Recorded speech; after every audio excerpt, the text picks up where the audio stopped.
नमस्कार, news nation digital के हमारे इस खास एपिसोड खबरें दुनिया की में आपका स्वागत है। मैं हूं सुमित कुमार दुबे। साल 2025 पूरी तरह युद्धों का साल रहा।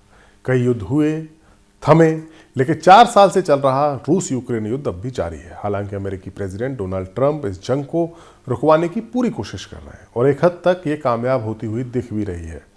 यानी इस नए साल 2026 में यूक्रेन युद्ध के खत्म होने की उम्मीद है।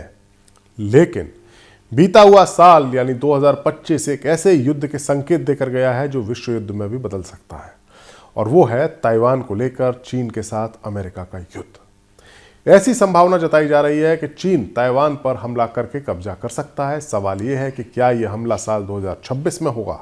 ये बात हम क्यों कह रहे हैं? क्योंकि चीन के राष्ट्रपति शी जिनपिंग ने नए साल के मौके पर एक भाषण दिया है जिसमें साफ साफ कहा है कि ताइवान के साथ चीन का एकीकरण रुकने वाला नहीं है, यानी ताइवान चीन का होने वाला है, वो रुकेगा नहीं।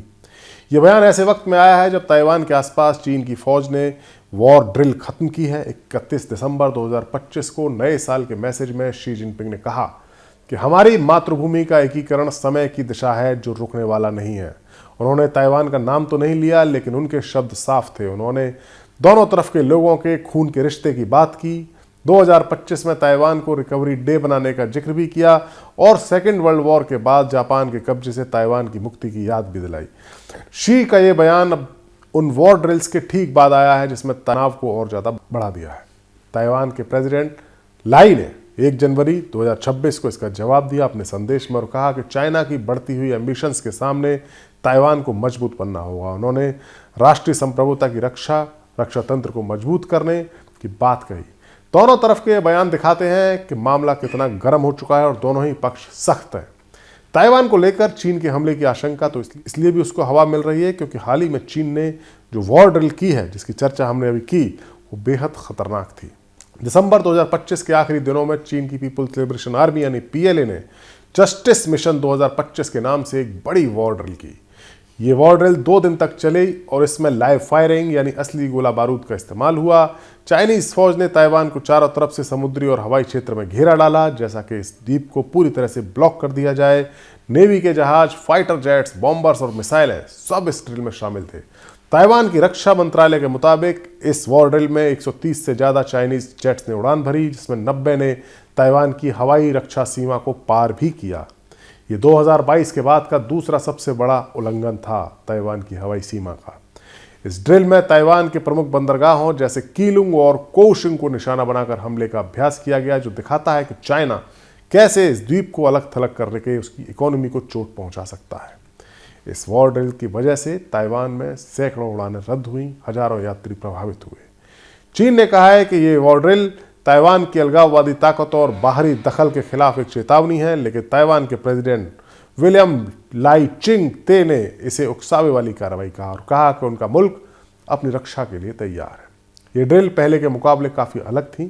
2022 में अमेरिकन कांग्रेस की स्पीकर नैन्सी पेलोसी की ताइवान यात्रा के बाद चीन ने पहली बार बड़े पैमाने पर ड्रिल की थी।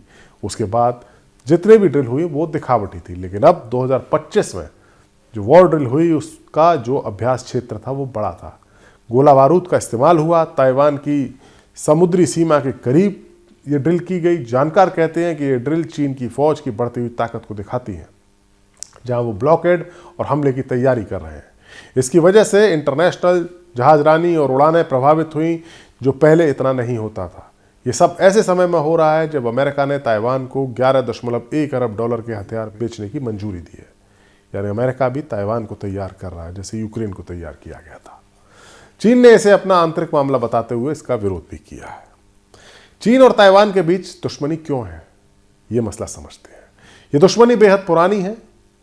ये मसला 1949 से चला आ रहा है। उस साल सेकेंड वर्ल्ड वॉर खत्म हो गया था और चाइनीज सिविल वॉर शुरू हुई थी। तब चाइनीज सिविल वॉर में कम्युनिस्ट पार्टी ने जीत हासिल की थी और माओ से तुंग की पीपल्स रिपब्लिक ऑफ चाइना की स्थापना हुई थी। हारे हुए नेशनलिस्ट जो लोग थे, लीडर्स थे, वो चीन के नज़दीक जो द्वीप है ताइवान, वहाँ भाग गए थे और वहाँ पर उन्होंने अपनी सरकार बनाई थी। तब से चीन ताइवान को अपना हिस्सा मानता है और उस सरकार को गैर कानूनी बताता है, जबकि ताइवान अब खुद को अलग देश की तरह देखता है। हालांकि औपचारिक स्वतंत्रता का ऐलान उसने नहीं किया है। चीन का कहना है कि वो शांतिपूर्ण तरीके से ताइवान और चीन का एकीकरण चाहता है, लेकिन जरूरत पड़ी तो ताकत का इस्तेमाल करेगा। ताइवान में ज्यादातर लोग यथास्थिति चाहते हैं, न आज़ादी की घोषणा न चीन से जुड़ना। लेकिन चीन की बढ़ती हुई मिलिट्री एक्टिविटीज जैसे रोजाना की फाइटर जेट्स की उड़ानें जहाजों का घेरा तनाव बढ़ा देते हैं। 1979 में अमेरिका ने ताइवान रिलेशन एक्ट बनाया था, जिसके तहत वो ताइवान की मदद करता है, लेकिन इस एक्ट में सीधे मिलिट्री इंटरफियर करने का वादा नहीं किया गया है।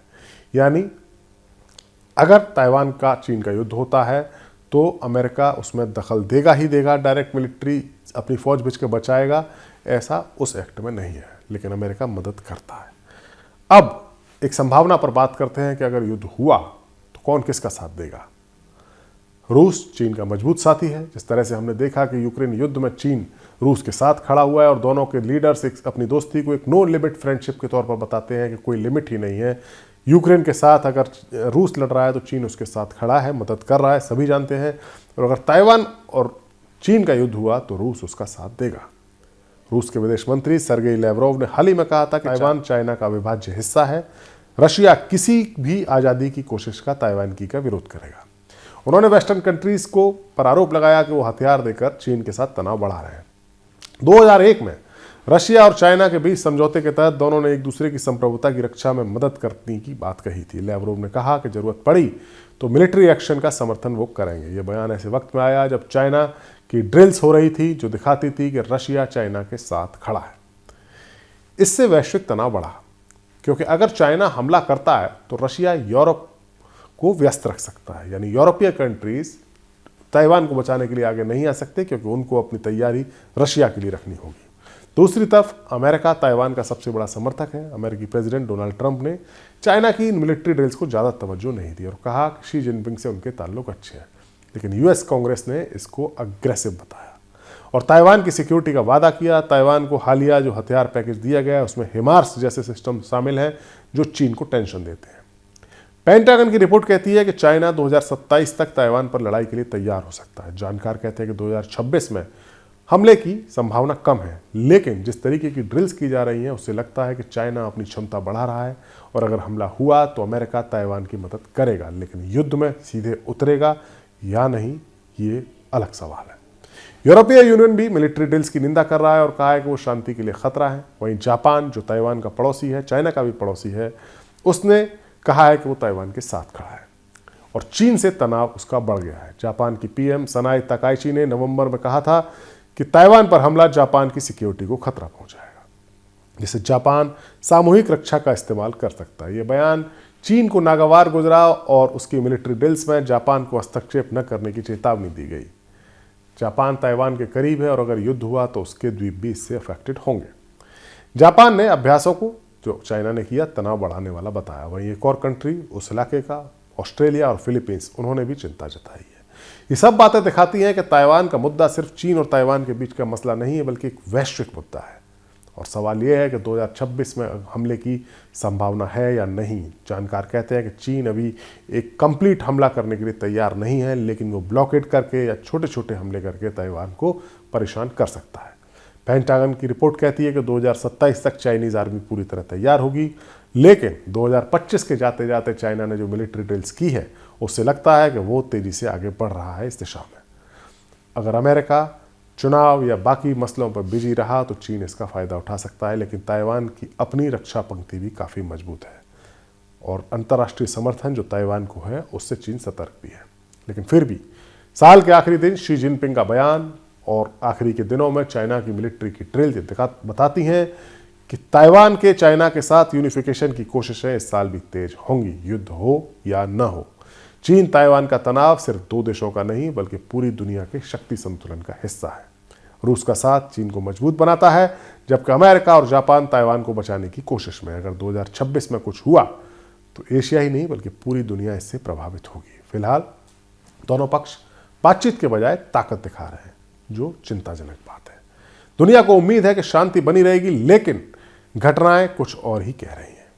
हमारा वीडियो आपको कैसा लगा कमेंट सेक्शन में जाइए और अपनी राय हमें जरूर दीजिए। आप सभी को नए साल की हार्दिक शुभकामनाएं। नमस्कार।